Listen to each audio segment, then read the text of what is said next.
So today, I got done watching Shera, Princess of Power, Episode 1, Season 1, The Sword, Part 1. That is a lot of ones. Alright, even though this video is being made right after I watched the episode, even I can immediately tell that Adora has fallen to whatever propaganda the main villains have. Even though this show was made a while ago, I'm not the only one that's getting like some Helldivers vibes, right? Which on an unrelated note, are these three team members besides the missing one gonna be relevant later on in the story? I'm just curious. Oh hey look, it's the cat girl everybody keeps talking about. I wonder if she's gonna become like one of the best characters in this entire show. I don't know why, but I have a strange feeling that Adora is gonna be one of those characters that just 1v1s an entire army and wins. Why do I have this strange feeling I'm gonna see a lot of cat-like behavior from this character throughout the whole show?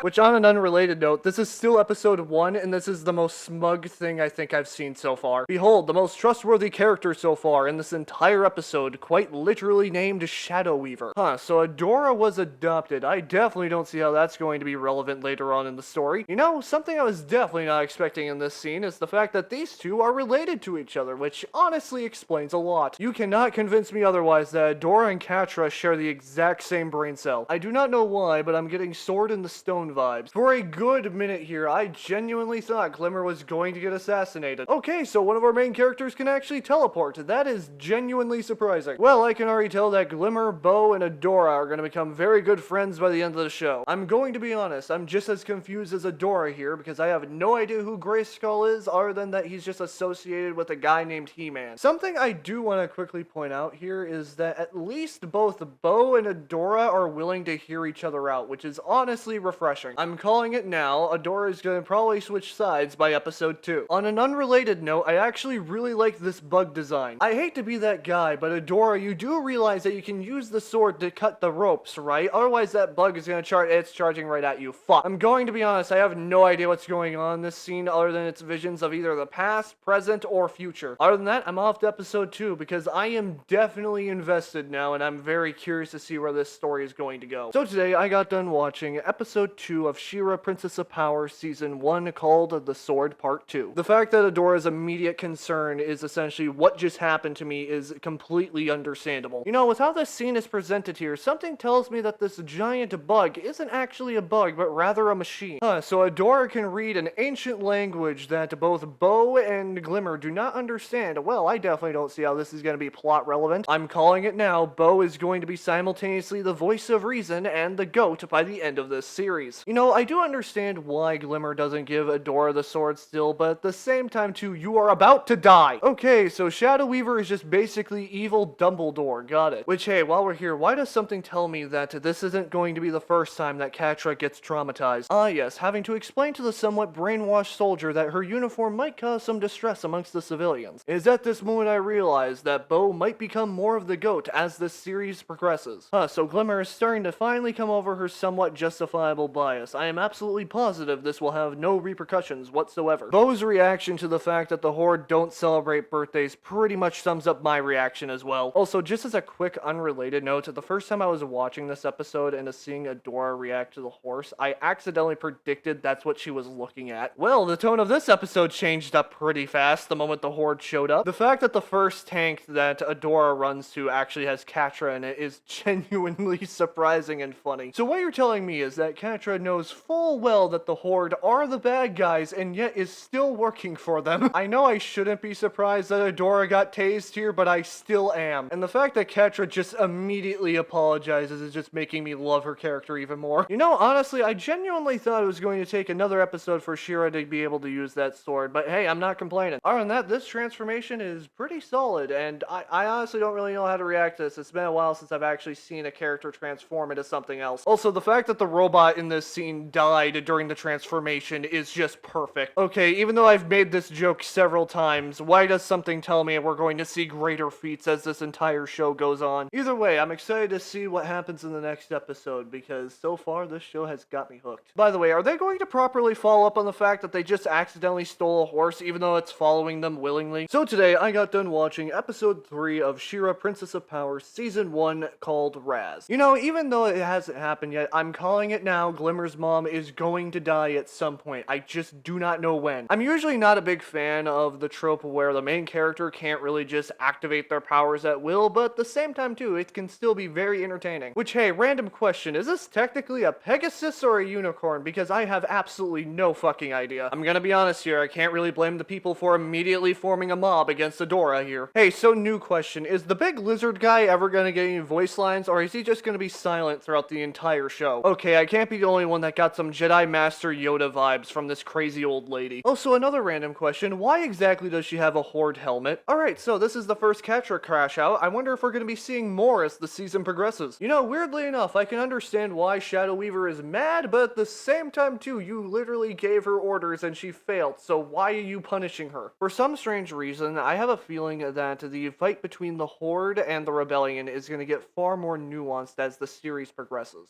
So this is the main villain. I'm definitely curious to see where this is going to go. So Catra gets promoted. That's actually kind of surprising, but at the same time too makes sense from at least Hordak's point of view. Other than that, I'm off to the next episode, so I'll see you then. So today, I got done watching Shera, Princess of Power, Episode 4, Season 1, Flowers for Shera. Behold, one of the main characters getting the slightest bit of power and immediately rubbing it in everybody's faces. Alright, so even though I don't know what's going to happen in future episodes, something tells me that Shadow Weaver isn't exactly a bad person. So, quick question, is there going to be any kind of explanation to the weird looking cherub thing that's in this scene? By the way, Hordak's character design looks so good. I mean, this is by far the best design in the show. Either way, it's nice to see Shadow Weaver's boss, where she will definitely not try to go behind his back and search for her adopted daughter. Meanwhile, on an unrelated note, Shadow Weaver just assigned Catra to go find her adopted daughter. Okay, I can't be the only one that got some in the dark of the night vibes. Other than that, this episode was just pretty much filler, but I am still curious to see what's gonna happen next in the next episode. So today, I got done watching Episode 5 of Shera, Princess of Power, Season 1, called The Seagate. Is it bad that I was actively chanting for Adora to cheat here? Well, if there was one thing I was definitely not expecting to see in this episode, was Scorpia being the nicest person so far in this entire show. So you're telling me there were multiple situations where Catra could have gone to some kind of meeting, but yet didn't. It's almost like somebody wants her to fail. Well, in case if it wasn't obvious, Seahawk is the desperate ex in this situation. Okay, quick side tangent. One of the things I'm absolutely loving about this show so far is this weird blend of magic and technology. Every time that Catra and Adora are on screen together, I can definitely see why people are shipping these two together. Finally, she's actually starting to deal with the fact that Adora nearly fixed the shield. This show has a lot of things, but one of the things I was not expecting was straight up arson. Well, that's another relatively filler episode done, so I guess I'll see you in the next one. So today, I got done watching Episode 6 of Shera, Princess of Power, Season 1, called System Failure. Ah yes, a mad scientist getting access to a bunch of ancient technology. What could possibly go wrong? Oh, I'll tell you, a literal robotic uprising that was started because of some computer virus. Which, while we're on this topic, it is somewhat concerning that Adora's sword can be affected by this virus. I do not know why, but I have a strange feeling that a good amount of people immediately related to Entrapta, and I'm one of them. I have a strange feeling that some of the animators had a fun time making this episode. Entrapta working on the very device that nearly got her killed. Well, I definitely don't see how this is going to be plot relevant later on. Other than that, another somewhat filler episode complete. When are we gonna get back to the main story now? So today, I got done watching Episode 7 of Shera, Princess of Power, Season 1, In the Shadows of Mysticor. Finally, it looks like we're starting to get back into some of the main story elements. Okay, so since this episode is just revolving around the fact that Shera is being messed with mentally by Shadow Weaver, somebody should be with her at all times. But then again, Adora needs this interesting thing called character development, so time to traumatize her. So the sword can turn into a shield, and now I'm wondering what else it can do. Well, that's another kingdom saved and some new allies for the main characters. It's almost like the villains are shooting themselves in the foot at this rate. Well, now I'm off to the next episode now to see what kind of plan Catra's cooking up. So today, I got done watching Episode 8 of Shera, Princess of Power, Season 1, called Princess Prom. The fact that Scorpia's family was one of the former enemies of the Horde explains so much about her character. You know, I can definitely see why some people ship Scorpia and Catra together. However, this whole scene is just straight up manipulation by Catra. Okay, so I am skipping so much of this episode here just to state that you could cut the tension between these two with a knife. Well, it looks like we got the plot for the next episode involving a rescue mission, so what could possibly go wrong? So today, I got done watching Episode 9 of Shera, Princess of Power, Season 1, called No Princess Left Behind. Ah yes, Shadow Weaver taking all the credit from Catra. I definitely don't see how this is going to be a problem for Weaver later on in the series. You know, I would be frustrated too if I had to go down into a sewer system only because I could breathe water and get through the pipes. Entrapta, there is a mission going on. Please hold your curiosity for a moment. It's almost like you're going to get yourself burned at this rate. I'm going to be honest, I didn't really find Seahawk that entertaining, at least up until this moment.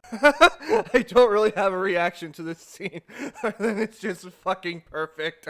Look, I would love to see what's going on more with that fight in the background, but at the same time too, this angle is just infinitely better. Behold, a seemingly random character getting flung halfway across the map. Yes, now we're back to the original question of whether or not Shadow Weaver cares about her adopted daughter when she's about to wipe her memories. Well, there is a pretty good chance that Entrapta is just now fucking dead. Ah yes, now we're back with Catra, who actively steals the entire animation budget every single time she shows up on screen. So she willingly gave up the sword to Adora. Well, things just got a little bit more interesting. Well, that is quite the episode. Time to see what happens next. So today, I got done watching episode 10 of Shera and the Princess of Power season 1 called The Beacon. Not gonna lie, Hordak is making a lot of good points here because something tells me if you just told him, Weaver, you would not be in this situation. Oh hey look, Entrapta is somehow alive after surviving that literal cremator. Ah yes, a very impressionable mad scientist being manipulated by a cat girl. That was something I was not expecting to see. By the way, is it just me or is Catra like the only other competent villain in this show besides Hordak? Because she manages to convince one of the good guys to switch teams. Now granted, it's Entrapta, but still, this is probably going to be a problem later on in the series. Oh look, it's Shadow Weaver dealing with the consequences of her actions. Who would have guessed? So Glimmer's mom got her dad killed. Well, this was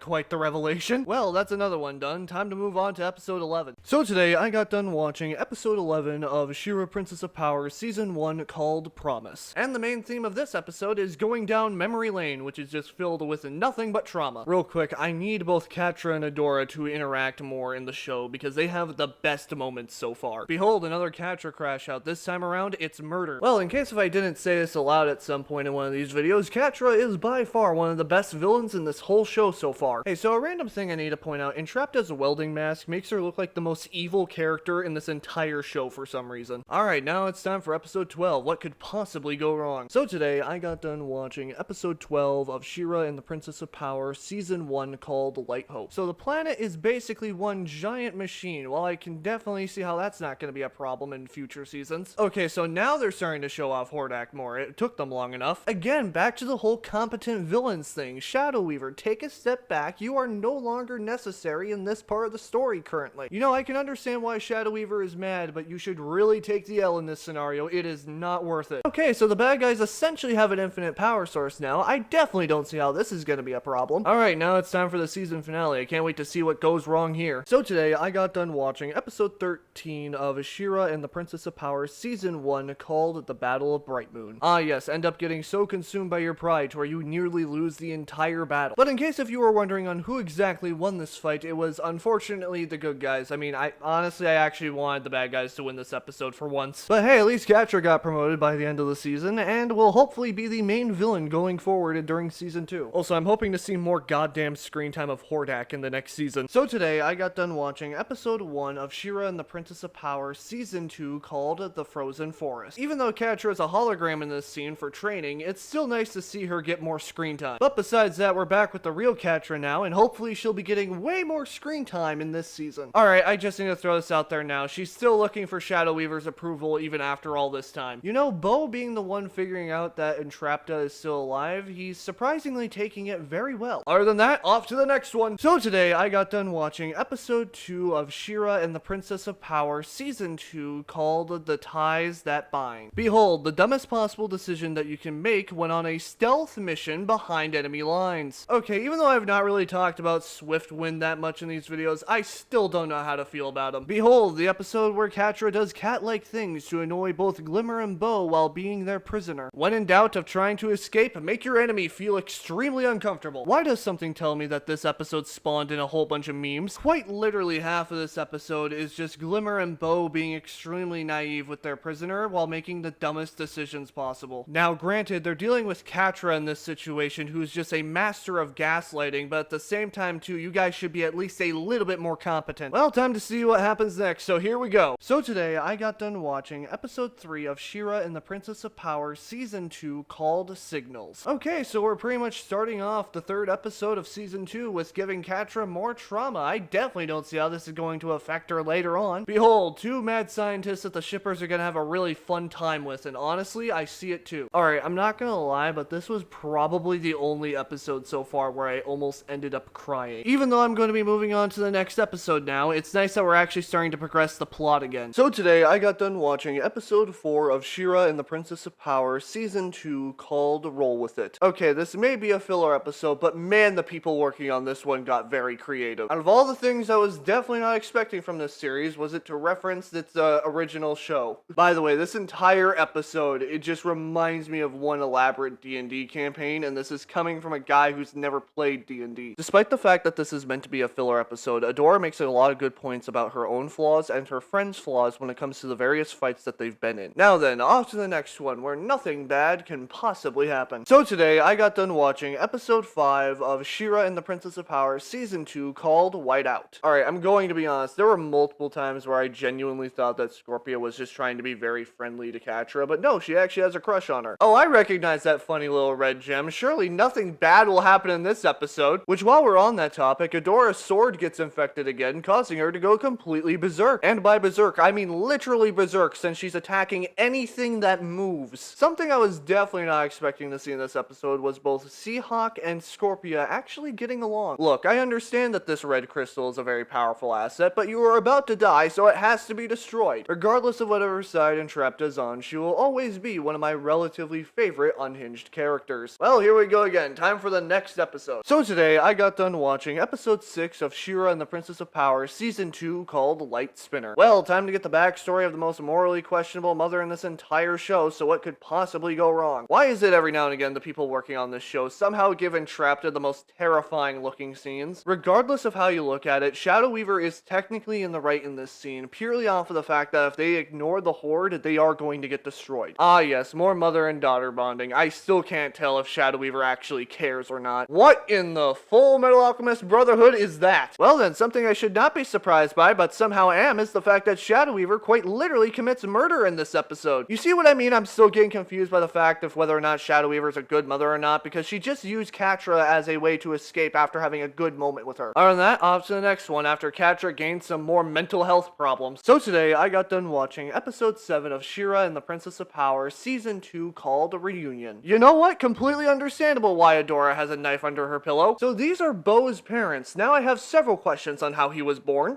So most of this episode is going to be trying to keep one elaborate lie alive. Well, here's something I wasn't expecting, putting Catra inside of a cat burrito. Not gonna lie, I'd be mad too if I didn't get a dragon. Why is there something telling me that this tattoo scene here is based off of an actual story that one of the people on the show had to deal with? Hey, I'm sure that this glowing ball that Adora activated is completely safe and definitely not a giant robotic centipede. Bo's parents are understandably mad, but now is not the best time for explanations. I'm going to be genuine here. Both of Bo's parents remind me of my mom and dad. Anywho, I'm now off to the next episode now, and I'm ending it off with some Catra trauma. So today, I got done watching episode 1 of Shera and the Princess of Power, season 3, called The Price of Power. Oh look, it's the consequences of your actions of not telling the truth to Hordak. Well then, even behind bars, Shadow Weaver can still be an active problem. Even though Shadow Weaver is the least trustworthy person in this entire series, one thing that I do believe is the fact that she's living off of spite at this point. So Adora was not born on Etheria. Well, that definitely makes the story way more interesting. Catra was definitely spitting some facts here about the fact that Hordak was basically doing nothing so far throughout the show. Well, time for another episode where we're going to be heading straight to a wasteland. What could possibly go wrong? Today, I got done watching episode 2 of Shera and the Princess of Power, season 3, called Huntara. Okay, so the Crimson Wastes are just a combination of Florida and Australia. Got it. I can almost guarantee you that there is at least one character in this entire scene that is somebody's OC. A brand new character named Huntara. I wonder if she's an ex-Horde soldier. Yes, the seemingly most trustworthy guide that will definitely not lead you into a trap much later on while taking you through the desert. By the way, speaking of that trustworthiness, their guide, Huntara, literally leads them into a trap to steal their stuff. Even though we get to learn about Hordak's backstory in this episode, about he's a clone and all that, it sounds like he has a lot of daddy issues. At this rate, they're giving the shippers way more ammunition, and I love it. I find it funny that the Cherub is acting as Hordak's wingman in this situation. There's nothing like having another betrayal for a new character to get added on to the main cast. Alright, time to learn a little bit more about Adora's past in the next episode, so here we go. So today, I got done watching episode 3 of Shera and the Princess of Power, season 3, called Once Upon a Time in the Wasteland. Why do I have the strange feeling that this episode is going to be heavily centered around Catra? Alright, I need to state this. Catra consistently gets like the best outfits in this entire show. Accidentally gets led into an ambush. I wonder what's gonna happen here. Behold, the power of pocket sand. I don't know if I already mentioned this when talking about the show, but it has a hit or a miss with with a lot of its fights, but this one was overall pretty good. I won't lie, I do feel a little bit bad for this guy, but at the same time too, he did put himself in this situation. So Adora's sword is basically the master key to a lot of the technology that's on this planet. Well, hopefully one of the main villains didn't hear about this. Anywho, Catra heard that entire recording, and I definitely don't see how that's going to be a problem. I swear, nearly every scene with Catra in it, she's just taking up the majority of this show's budget. Well then, this scene provided more ammunition to the fan artists and the shippers. Alright, time for the next episode where probably a portal is going to be opened up. So today, I got done watching episode 4 of Shera and the Princess of Power, season 3, called The Moment of Truth. Hey, you wanna know what's a great idea? Let's make a deal with Shadow Weaver. You know, the most trustworthy person on the entire planet. Adora, you're not gonna be able to convince Entrapta to switch sides, primarily off of the fact that she has a little bit of the morality of Shockwave from Transformers. I am nearly positive that Shadow Weaver torturing Catra here will have absolutely no consequences later on. Oh look, we're now back to manipulation. I honestly feel bad for Hordak here. Well, here we go again with the animation budget being stolen by Catra once again. Anywho, I'm off to the next episode to see what kind of portal shenanigans happen now. So today, I got done watching episode 5 of Shera and the Princess of Power, season 3, called Remember. Oh my god, Shadow Weaver actually being a good and supportive mother? I thought that was impossible. Okay, so this episode is pretty much giving me the vibes of the first time you fight Scarecrow in Batman Arkham Asylum, which in case if it wasn't obvious, this entire episode is basically one big illusion as reality is slowly collapsing in on itself. I'm going to say this now, this entire sequence here is by far one of the best parts of the whole episode. Finally, Adora is getting traumatized for once, but at the same time too, I have a feeling that Catra is going to experience a much worse trauma in the next episode. Other than that, I'm now off to the season finale, where I have a strange feeling that Catra is going to have a very interesting conversation with herself. So today, I got done watching episode 3 of Shera and the Princess of Power, season 3, called The Portal. Well, Bo and Glimmer caught on pretty quickly to that this reality is not exactly theirs, so we all can agree that Glimmer's dad is still alive, right? Ooh, and Entrapta basically saying that there's going to be a major character death this episode. I'm at the edge of my seat to see who it is. Well, I guess I was wrong about Catra having an interesting conversation with herself, but other than that, let's see Adora get some character development through trauma. Which, by the way, this has got to be the best fight so far, especially with each scene changing every few moments. Okay, visually, this has to be one of the most beautiful scenes so far in the whole show. Like, I'm not even kidding. Like, this is just so good. Alright, close enough. I called it. Glimmer's mom, named Angela, was gonna die at some point, and now here it is. Look, I know that Hordak is the bad guy, but honestly, he deserves some level of peace. Which, by the way, it seems like nearly every character remembers what happened when reality was collapsing in on itself, so Catra's gonna have a fun time processing all that. Other than that, this episode was pretty much the season finale, so time to see what happens next. So today, I got done watching episode 1 of Shera and the Princess of Power, season 4, called The Coronation. Well, it's nice to see Glimmer getting a brand new character design, meanwhile Bo is still stuck with his old one. Well then, I'm sensing somebody is going to have a crash out this episode, which speaking of crash outs, let's go check up on Hordak and Catra, where they're definitely not going to feed into each other's problems. Okay, so now they're just letting Shadow Weaver roam the halls freely. This seems like a very bad idea. Okay, so apparently a good chunk of this episode is not going to give Glimmer a moment to breathe about the fact that her mother is dead. Well, I definitely don't see how the Scorpia and Catra relationship is going to immediately go down the drain in future episodes. Finally, the Glimmer crash out happened a lot sooner than what I was expecting, but at the same time too, this was going to happen one way or another. By the way, I also need to bring this up, but why is there a giant worm thing essentially just sitting in the basement of Bright Moon? Even though I didn't really care about Angela's character that much, this is still a very sweet moment. So Glimmer is now the new queen. Well, I'm curious to see what she's going to do with this newfound power. Well, it's nice to see that this season is still continuing the theme of Catra aura farming and stealing the animation budget. And Hordak, you should not be surprised that you got betrayed by Catra in this episode, because she is practically the resident Starscream of this series. Other than that, this was a really good start to season 4, and I'm really excited to see what my two favorite crash outs are going to do this season. So today, I got done watching episode 1 of Shera and the Princess of Power, season 4, called The Coronation. Well, it's nice to see Glimmer getting a brand new character design, meanwhile Bo is still stuck with his old one. Well then, I'm sensing somebody is going to have a crash out this episode, which speaking of crash outs, let's go check up on Hordak and Catra, where they're definitely not going to feed into each other's problems. Okay, so now they're just letting Shadow Weaver roam the halls freely. This seems like a very bad idea. Okay, so apparently a good chunk of this episode is not going to give Glimmer a moment to breathe about the fact that her mother is dead. Well, I definitely don't see how the Scorpia and Catra relationship is going to immediately go down the drain in future episodes. Finally, the Glimmer crash out happened a lot sooner than what I was expecting, but at the same time too, this was going to to happen one way or another. By the way, I also need to bring this up, but why is there a giant worm thing essentially just sitting in the basement of Bright Moon? Even though I didn't really care about Angela's character that much, this is still a very sweet moment. So Glimmer is now the new queen. Well, I'm curious to see what she's going to do with this newfound power. Well, it's nice to see that this season is still continuing the theme of Catra aura farming and stealing the animation budget. And Hordak, you should not be surprised that you got betrayed by Catra in this episode, because she is practically the resident Starscream of this series. Other than that, this was a really good start to season 4, and I'm really excited to see what my two favorite crash outs are going to do this season. So today, I got done watching episode 2 of Shera and the Princess of Power season 4, called The Valley of the Lost. Well, this place seems completely safe, where I will definitely not get immediately robbed as soon as I enter, which, just to prove my point, this entire scene here is quite literally armed robbery. Hey, look, a brand new character we've never really seen before. That's definitely not going to cause any form of trouble in this episode. By the way, just a quick side tangent, one of the things I'm liking about the season so far is that the Horde actually feel like that they have a presence in the story this time around. But beyond that, let's go to one of the best characters in this entire show that will definitely not be starting an abusive relationship with their coworker. Well, this is either not Scorpia, or she is really trying to get that date. Hi, another side tangent. Anytime when I'm editing these videos, sometimes I notice details I've never seen before, such as Catra's eye twitching. Oh great, it's a shapeshifter. Well, it looks like that one comment I made about Catra having an interesting conversation with herself is still on the table. Okay, I can't be the only one that saw this betrayal coming in like from a mile away. Well, it seems like Glimmer is going slightly insane with all the meetings. I'm sure that this will definitely not have any problems in the future. So the shapeshifter from earlier is named Double Trouble and is a mercenary that's only really loyal to money. Well, I definitely don't see how that's going to be a problem. Which, while we're on the topic of the shapeshifter, one thing I do want to mention is that I almost immediately recognized that Adora was not fighting Catra here. Other than that, this was another great episode, and I can't wait to see what my favorite resident crash out does next. So today, I got done watching episode 3 of Shera and the Princess of Power season 4, called Flood Arena.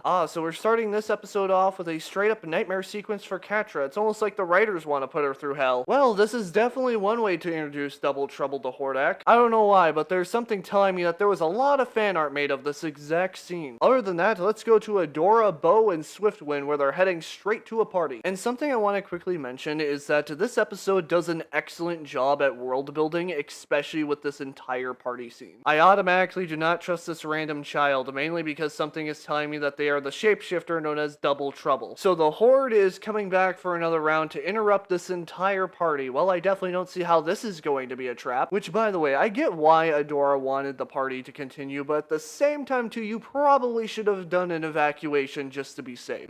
So robots that have the power of mitosis, I definitely don't see how that's going to be a problem. And hey, look, Adora and Swiftwind returning to an almost empty party where, translation, nearly everybody got captured. On an unrelated note, time for Bo to organize a prison break. So we're back with the dumpster fire of this relationship. I'll get the popcorn. With how powerful the Horde is, you would think that they would throw more at Adora, but at the same time too, they probably keep failing because of Catra's obsession with her. I'm going to be honest, I don't really have a good enough comment here other than just saying that they were way too accepting of Flood Arena joining the rebellion in this scene. Well, Scorpia really needs to get out of the current relationship she's in with Catra, because this entire relationship is turning toxic real fast. Well, it's nice to see that I was spot on with calling out Double Trouble. Other than that, see you in the next episode. So today, I got done watching episode 4 of Shera and the Princess of Power season 4, called Pulse. And we're starting this episode off with a failed ambush on a Horde convoy. Man, it's almost like they have a spy in their ranks. On an unrelated note, this episode hammers in the fact that Double Trouble has officially infiltrated the rebellion. This seems like a smart idea, allowing the rogue sorcerer to have their own garden. This will definitely not backfire in any way, shape, or form. So Hordak has been effectively developing a mini nuke in his laboratory. Well, I definitely don't see how this is going to be a problem. Why is there something telling me that the friendship between Double Trouble and Catra is just going to crash and burn at some point this season? Well then, Glimmer learning magic from Shadow Weaver. I am absolutely positive this will have zero consequences later on down the road. Shadow Weaver giving the advice to Glimmer to use her friends as effectively bait is not a bad strategy, but it's still not good. The most stable ship in this entire show, meanwhile everybody else is some level of a dumpster fire. Well then, I'm hoping that a good amount of the animation budget was not spent on this one fight scene. I am not going to lie, I genuinely thought that Double Trouble was going to betray Catra here. But other than that, here comes Glimmer showing off how overpowered teleportation is, and will definitely not have to explain to her friends why she used them as bait. And speaking of Glimmer following Shadow Weaver's advice, at minimum she should have told Adora and everybody else that was on her team. Well then, this scene pretty much confirms that Double Trouble is just loyal to money. Other than that, I am now off to the next episode. So today, I got done watching episode 5 of Shera and the Princess of Power season 4 called Protocol.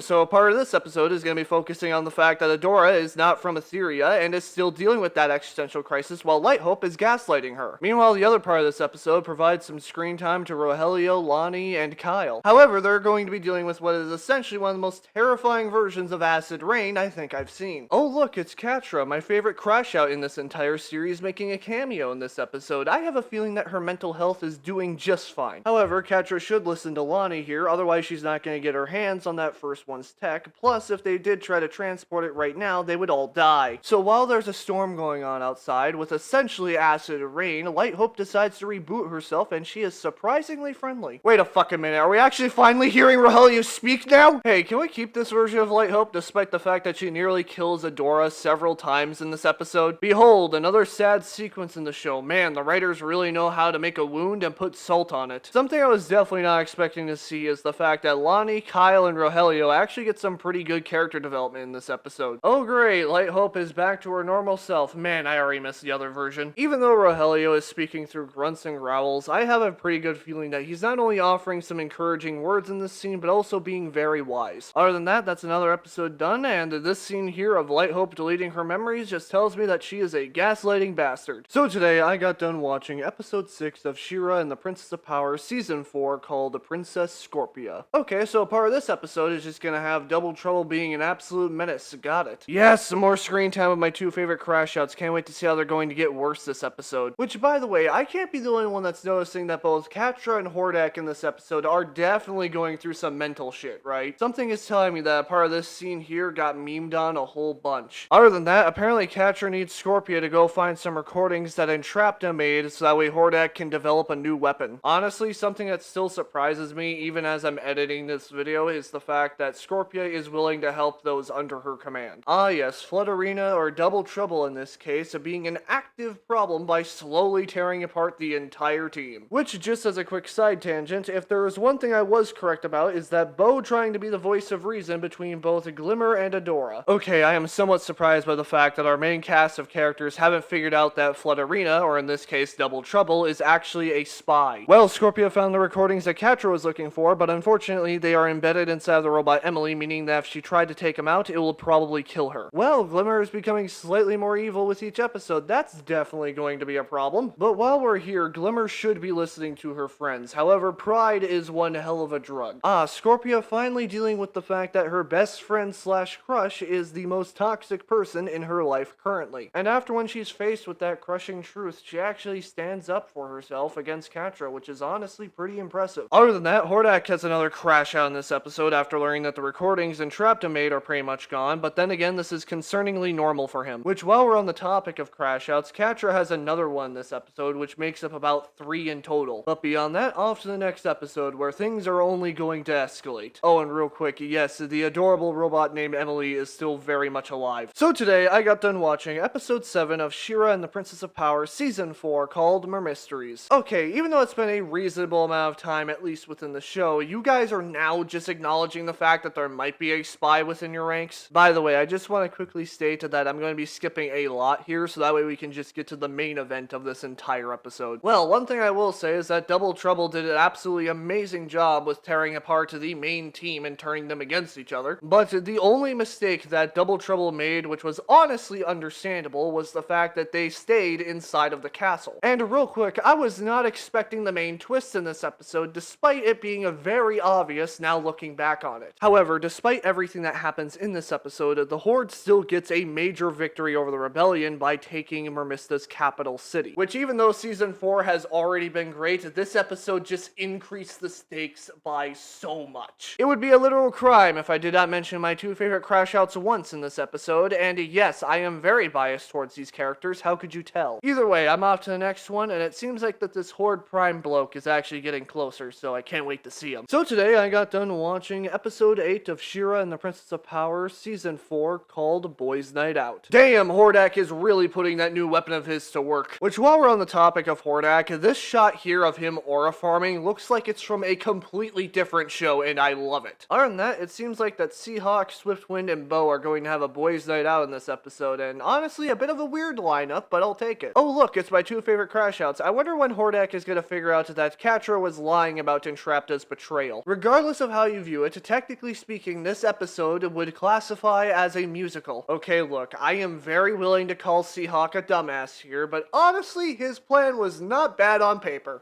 This whole scene here of Catra trying to contact Scorpia, who just recently left the Horde, tells me that there's going to be trauma coming up. Hey, random fact, besides plot convenience, the writers decided to give seagulls their own language, which is just them being seagulls. Two things. One, this episode technically makes this show a musical, and two, the shippers ate good. Oh look, it's another scene of the consequences of Catra's actions. I wonder how well aware she is of what she's doing. Other than that, I'm now off to the next one, where it looks like that the drama between the main characters is only going to get worse. So today, I got done watching episode 9 of Shera and the Princess of Power season 4 called Hero. Well, looks like we're going to be learning a lot more about Mara in this episode. Also, seeing Light Hope being helpful and nice is still very weird to me. So one question I need to ask real quick is, Madame Raz just time traveling this episode because she is talking to Mara and Adora at the same time? So this episode pretty much filled in the rest of Mara's message, and it basically said that the entire planet of Etheria is one big bomb. Which, something I need to point out is that the writers of this show knew exactly what they were doing, to where this is just peak storytelling. Other than that, I'm off to the next one, and the only thing I'm willing to say about this entire episode and the rest of the series is that this is just peak fiction. So today, I got done watching episode 10 of Shera and the Princess of Power season 4 called Fractures. I am not going to lie, Double Trouble really needs some more screen time in this show. On one hand, I do understand Glimmer's point of view on why they should use the Heart of Etheria against the Horde, but I'm agreeing with Adora more in the end. Well, I'm sensing a big Catra crash out to happen in this episode, and I'm all here for it. Which, while we're here, Catra is already starting to lose it this episode by making terrible command decisions. Well, I now have a question on how in the world Scorpia and Emily got past all of the guards in Bright Moon and was able to get into this private meeting. Man, muscle memory is a really funny thing when you're trying to join the main cast of characters who are actively trying to kill you.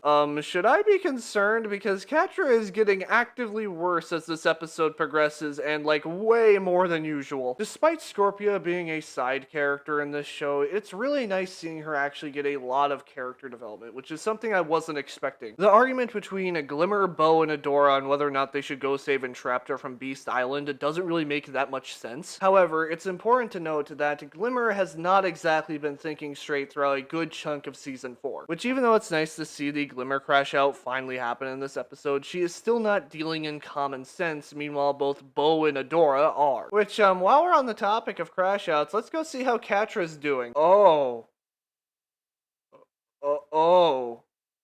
Holy sh! In other news, Adora, Bo, and Swiftwind hijack Mara's old ship to go save Entrapta, defying Glimmer's orders. Some quick context: at the very start of the episode, Glimmer was trying to use a true spell on Double Trouble. It didn't work, but the second time that she did it, it worked on them. By the way, despite Double Trouble being under a true spell in this scene, they still find new ways to be an absolute menace in this show. Other than that, I'm off to the next one, where things are probably going to escalate even more than what they already have. So today, I got done watching episode 11 of Shera and the Princess of Power season 4 called Beast Island. Got it, so this place is basically going to be the Crimson Wastes all over again, except it being some weird techno jungle. Wait a minute, did I call it a while back? Is Glimmer's dad actually alive? And oh yes, I did! Which, speaking of Glimmer, in this episode she's trying to convince Light Hope to help her activate the Heart of Etheria, which is still a terrible plan. Oh, and just to get this out of the way so that way I have a little bit more freedom, the name of Glimmer's dad is Micah. Other than that, let's go back to Micah's daughter, who has managed to convince Light Hope to at least hear her out, where,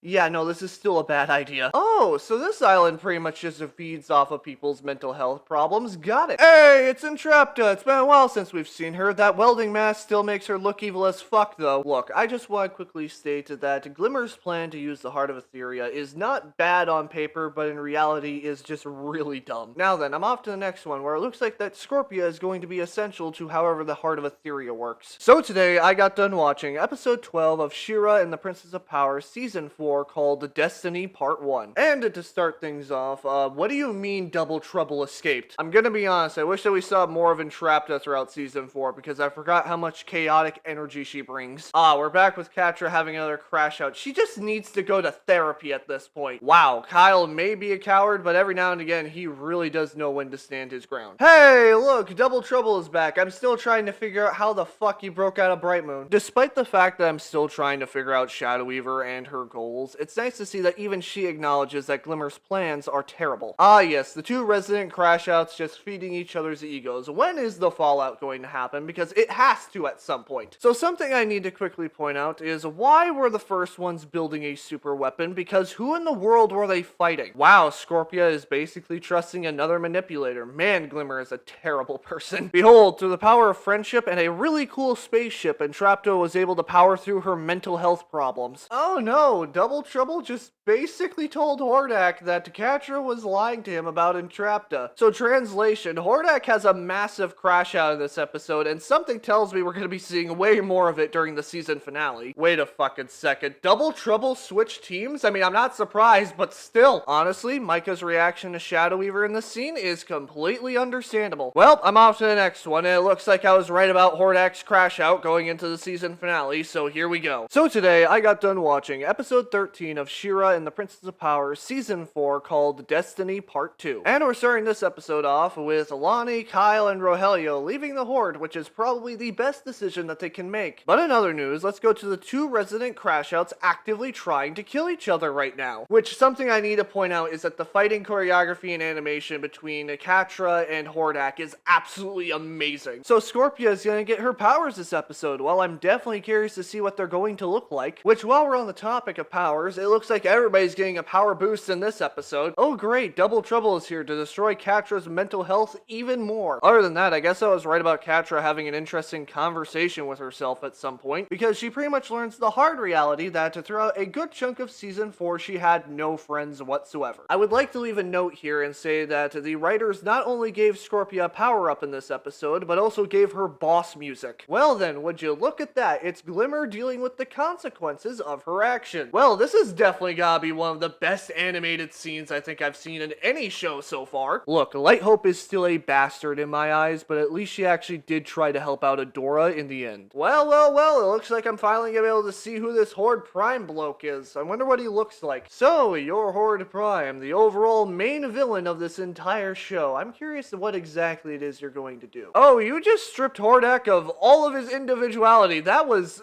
surprisingly fast, actually. Well, that was season 4's finale, and one thing I will say is I am definitely curious to see what Horde Prime is going to do in the final season. So today, I got done watching episode 1 of Shera and the Princess of Power season 5 called Horde Prime. Well, it looks like Adora doesn't have her powers, so that's going to be a massive problem. But despite not having her powers anymore, that's not going to stop her from fighting Horde Prime's forces. Wow, Horde Prime is still giving off the creepiest fucking vibes imaginable. Still hot though. Okay, so it looks like the Horde clones under Prime's command actually do have some level of free will, even if it is just blind loyalty. Something I need to point out is that Horde Prime feels utterly terrifying during this entire dinner scene, and this is only the first episode of season 5. Plus, out of all the villains I've so far seen in this entire show, he is by far the biggest menace. Well then, something I was definitely not expecting to see is Catra actually being terrified of Horde Prime, which is not a good sign. Other than that, I'm now off to the next one to see where this story is going to go. So today, I got done watching episode 2 of Shera and the Princess of Power season 5 called Launch. Yes, and we're starting this episode off with Adora being very stubborn when in reality she just needs to get some rest. Okay, so Horde Prime can possess his clones. That is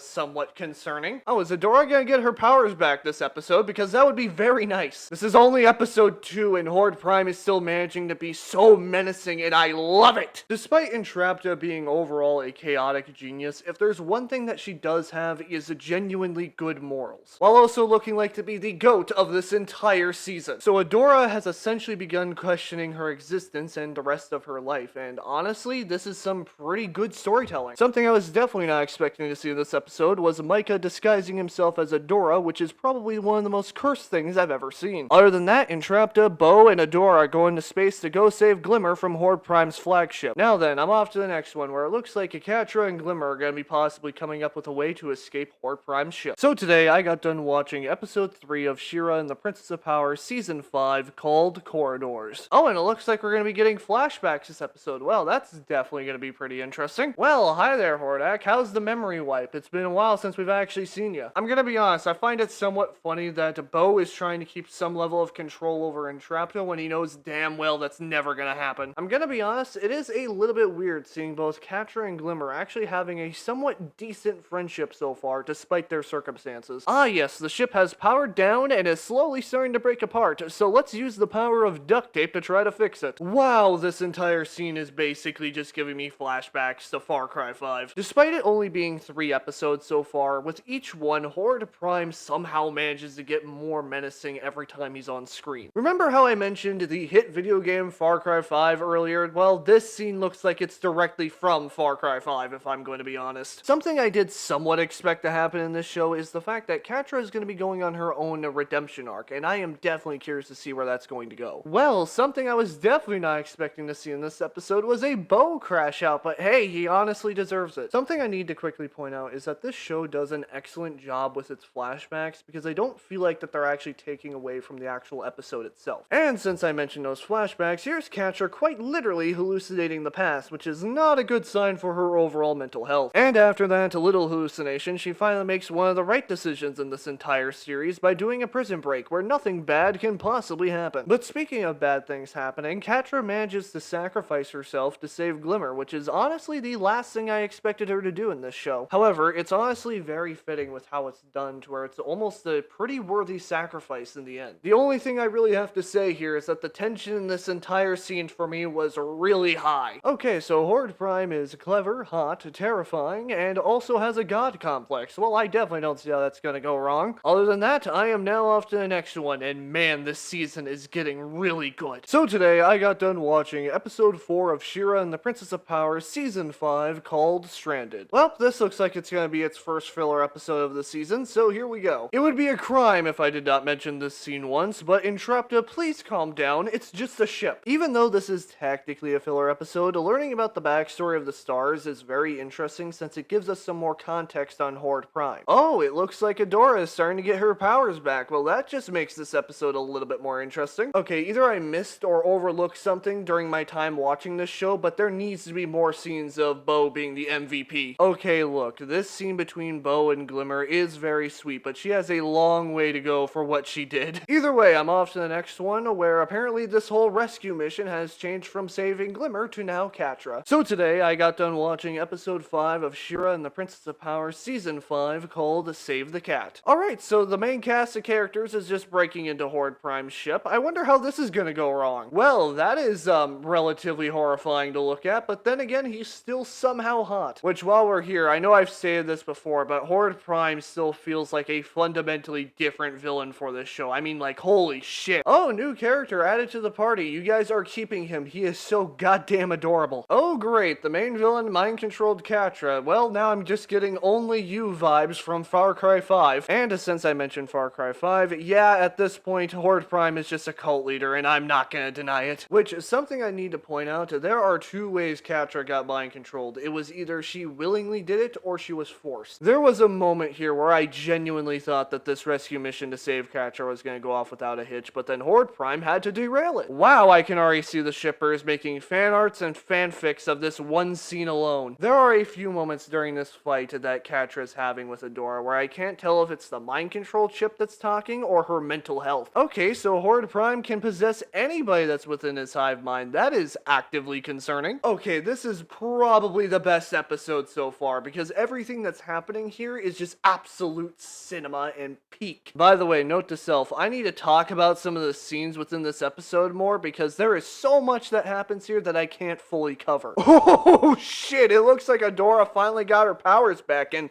the animation here looks so good. Which, real quick, Adora's Shera got an update and man, it looks so much better than the old one. Well, if there's one thing I can definitively say is that the shippers for this entire episode have been eaten good and I'm one of them. Oh, hi there, Hordak. It's nice to see you. You still have a little bit of that individuality in you? Now then, I'm off to the next one, but overall, this was a really good episode. So today, I got done watching episode 6 of Shera and the Princess of Power season 5 called Taking Control. control. Alright, so we're just gonna skip to some of the parts where we're just dealing with a straight up gut punch from the previous episode, because man, they are not stopping with these story beats. Okay, look, I understand that Catra has been through a very traumatic event, but Adora, you should probably stay with her just in case. Alright, I'm calling it now. Horde Prime is tracking them through Catra's broken mind control chip. Alright, I wasn't really planning on mentioning the secondary plotline of this episode, but man, this just screams the definition of a trap. Okay then, it looks like Catra is still somewhat connected to Horde Prime's hive mind. Well, that's definitely a problem. Hey, look, sometimes I understand that things need to be moved forward for the sake of the plot, but man, you guys should have just known that this was a trap. Catra trying to utilize the hive mind against Horde Prime. Well, that actually went surprisingly well. I will be genuinely surprised if any of the characters here somehow managed to make it out of there without getting chipped. Also, an updated transformation animation for this episode, and man, it looks so good. Well, that's another one down, and it's time for the next one, and yep, somebody got chipped. So today, I got done watching episode 7 of Shera and the Princess of Power, season 5, called Pearls Applicable. We're starting this episode off with Catra being an absolute menace to Adora. By the way, her new character design looks pretty good. There are moments that I keep forgetting that Seahawk is a pirate, and everybody else has to deal with the consequences of his actions. Oh good, Notasa officially knows that her wife is being mind-controlled by the Horde. Well, that's definitely gonna be a problem. Hey, random fact, apparently Mermista actually did a little bit of arson, very similar to her boyfriend Seahawk. Also, another fun fact, apparently Scorpia can sing. I wonder if they had another voice actor come in to do her singing lines. Oh look, it's Double Trouble. It's been a while since I've seen them, and by the way, yes, I am skipping a whole lot because this episode is a little bit of a filler, if I'm gonna be honest. Oh great, the Horde actually managed to chip Mermista. Well, that's definitely going to be a problem. Well, Scorpia getting a last stand in this episode was not really expected, but man, the animators really put in their work. Well, it's official. Apparently the rebellion is for the most part just dead in the water at this point with the amount of people that have just been chipped. Alrighty then, time to move on to the next one. So today, I got done watching episode 8 of Shera and the Princess of Power, season 5, called A Shot in the Dark. Well, it looks like in this episode, we're going to be learning why Horde Prime ran away from seemingly one planet, which should be very interesting. And wow, this place already looks like a graveyard. Well, I'm just gonna say it now, I'm pretty sure everybody in this room is shipping Catra and Adora together, and I'm one of them. Did nobody check Shadow Weaver's neck to make sure she wasn't shipped? Because you guys did it for Cassaspella. Which, real quick, Cassaspella probably should have brought some kind of backup when being led into the Dark Forest by Shadow Weaver, since she is the least trustworthy person here. Oh, it looks like a wrong Hordak is having quite literally a crisis of faith. Good for him. I just want to throw this out there. Something tells me that if Bo knew about Hawkeye and Green Arrow, he would probably be big fans of them. I can definitely see why Horde Prime abandoned this planet, because if there's spikes spawning in out of a literal thin air, then yeah, I would leave too. Wow, wrong Hordak is just traumatized. He needs some help after this. Like, can we get him like a therapist or something? Some quick context, on the previous floor they were talking to Entrapta, however that wasn't her, so this episode turned into a horror real fast. Which, just to prove my point that this turned into a horror episode, yeah, no, fuck that. Get out of there right now. Which, even though this thing transforms into a giant cat, its humanoid design is creepy as hell. Okay, so all the spikes that were made were just illusions. Well, that is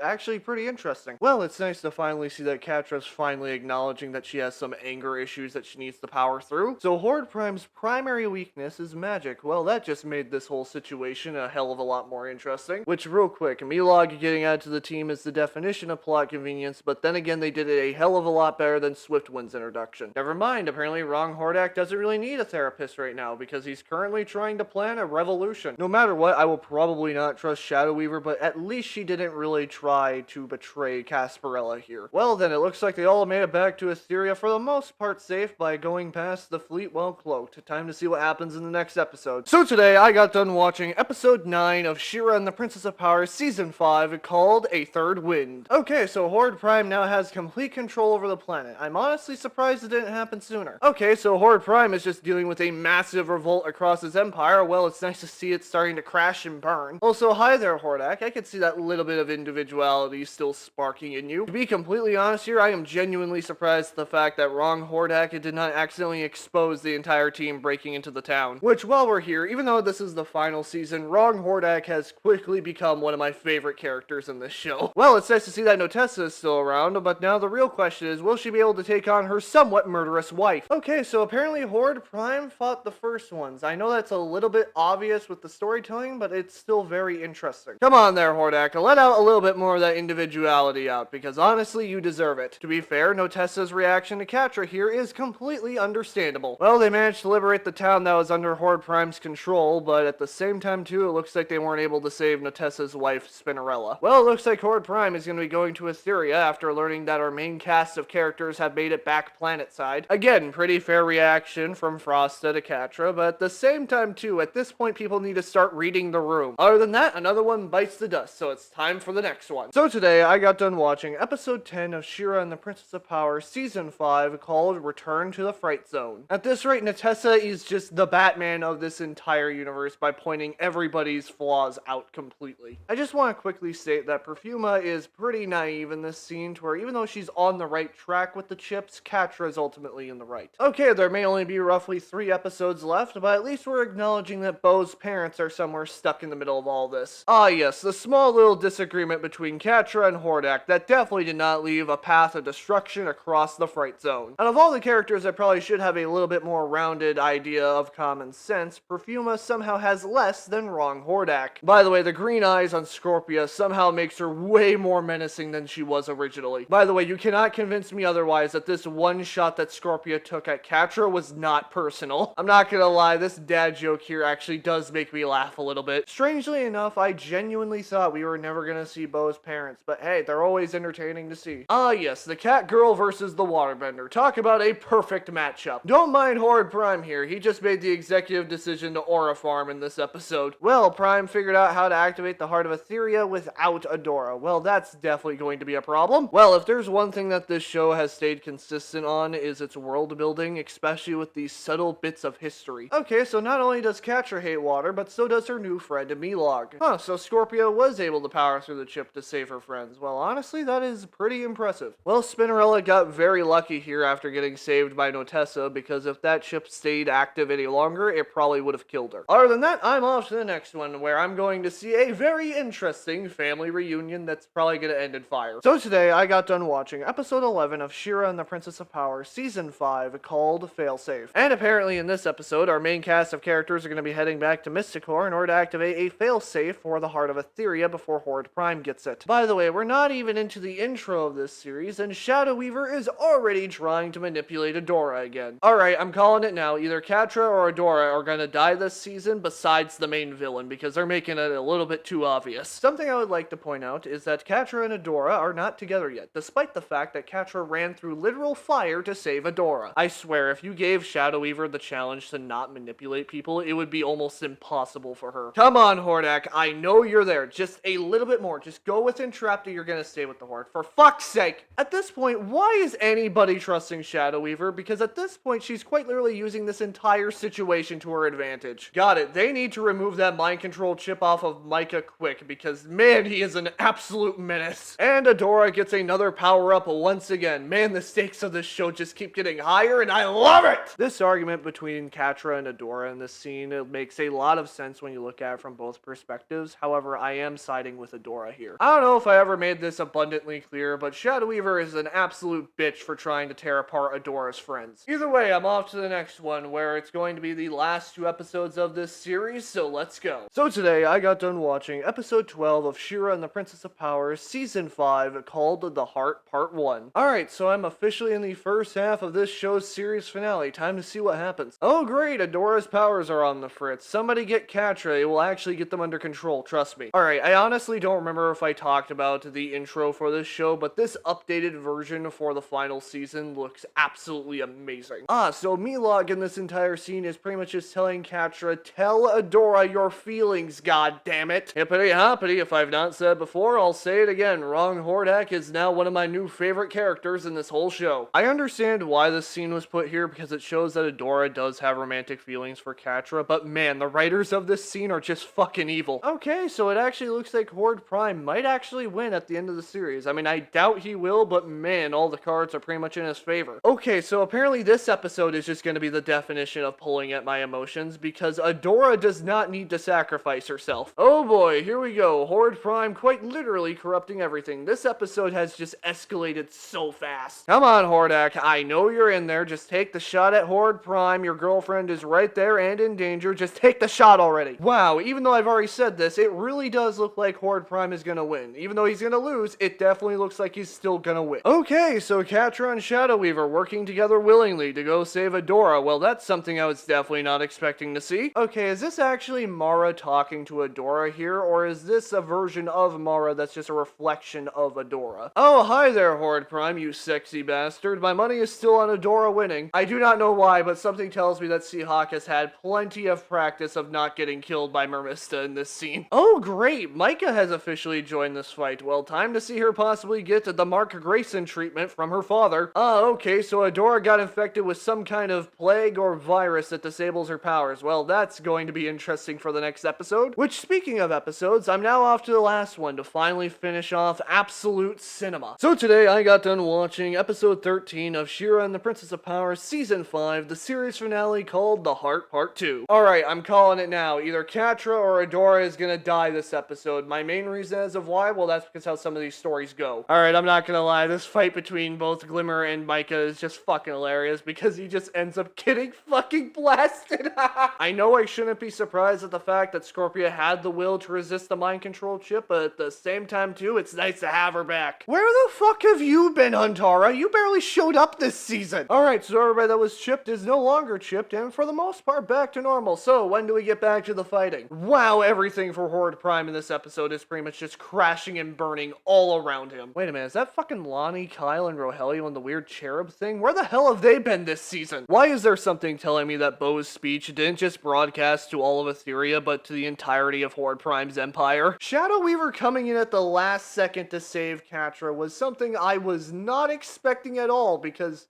why would I? Look, I have a feeling that Shadow Weaver is probably a very hated character in this show, but this was a really fitting ending for her character. I am truthfully very surprised by the fact that Shadow Weaver went out in a blaze of glory of all things, but hey, she honestly deserved it. Alright, come on, Catra and Adora. This is literally the final episode. Just admit you both love each other. I mean, there's nothing more after this. I checked. Okay, the longer this episode goes on, the more I realize I have no idea who's actually going to win. Horde Prime, you are one no-good bitch for trying to order Hordak to kill Entrapta here. You know, it is kind of surprising at the fact that Horde Prime did not see Hordak's betrayal coming from a mile away. And look, even though I was praising Horde Prime a lot in these videos, it was still satisfying to watch this scene. Also, quick reminder, Horde Prime has the ability to possess anybody within his hive mind, making him effectively functionally immortal. Alright then, apparently Prime adopted the mentality here in the season finale of, if I can't win, then nobody can. Remember how I said that the writers in the previous episode were pretty fucking evil? Well, this scene was honestly more painful to watch. But within the context of the story, man, Horde Prime is a very evil and manipulative bastard. I don't really have anything fully proper to describe this scene because this is just straight up peak. Why did I not watch this show sooner? Yes, let's fucking go! Okay, so this has to be one of the greatest endings to a villain I think I've seen in a long time. Hordak getting fully redeemed by the end of the show is honestly pretty surprising,